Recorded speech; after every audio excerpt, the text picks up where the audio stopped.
जो गुजर गया उसके बारे में मत सोचो और भविष्य के सपने मत देखो, केवल वर्तमान पर ध्यान केंद्रित करो। स्वास्थ्य सबसे बड़ा उपहार है, संतोष सबसे बड़ा धन और विश्वास सबसे अच्छा संबंध। इंसान के अंदर ही शांति का वास होता है, उसे बाहर मत तलाशो।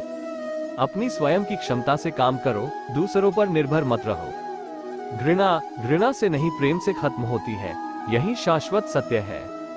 अनुशासनहीन मन से अधिक उदंड और कुछ नहीं है, और अनुशासित मन से अधिक आज्ञाकारी और कुछ नहीं है। हमें हमारे अलावा कोई और नहीं बचा सकता, हमें अपने रास्ते पर खुद चलना है। आप पूरे ब्रह्मांड में कहीं भी ऐसे व्यक्ति को खोज ले जो आपको आपसे ज्यादा प्यार करता हो। आप पाएंगे कि जितना प्यार आप खुद से कर सकते हैं, उतना कोई आपसे नहीं कर सकता। अपने शरीर को स्वस्थ रखना भी एक कर्तव्य है, अन्यथा आप अपनी मन और सोच को अच्छा और साफ नहीं रख पाएंगे। 3 चीजें ज्यादा देर तक छुपी नहीं रह सकती, सूर्य, चंद्रमा और सत्य। जिस तरह एक मोमबत्ती की लौ से हजारों मोमबत्तियों को जलाया जा सकता है, फिर भी उसकी रोशनी कम नहीं होती, उसी तरह एक दूसरे से खुशियां बांटने से कभी खुशियां कम नहीं होती। हम अपनी सोच से ही निर्मित होते हैं, हम जैसा सोचते हैं वैसे ही बन जाते हैं। जब मन शुद्ध होता है तो खुशियां परछाई की तरह आपके साथ चलती है। आपका मन ही सब कुछ है, आप जैसा सोचेंगे वैसा बन जाएंगे। निष्क्रिय होना मृत्यु का एक छोटा रास्ता है, मेहनती होना अच्छे जीवन का रास्ता है। मूर्ख लोग निष्क्रिय होते हैं और बुद्धिमान लोग मेहनती।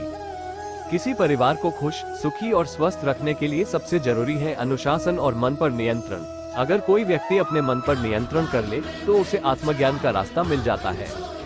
क्रोध करना एक गर्म कोयले को दूसरे पर फेंकने के समान है, जो पहले आपका ही हाथ जलाएगा। तुम्हें अपने क्रोध के लिए नहीं, मगर क्रोध की वजह से दंड भुगतना पड़ेगा।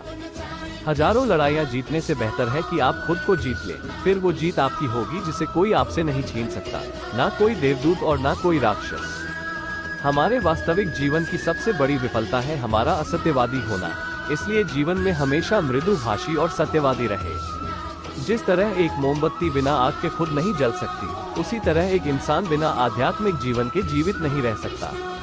हम जब बोलते हैं तो हमें अपने शब्दों को देखभाल के चुनना चाहिए कि सुनने वाले पर उसका क्या प्रभाव पड़ेगा, अच्छा या बुरा। आपको जो कुछ मिला है उस पर घमंड न करो और ना ही दूसरों से ईर्ष्या करो।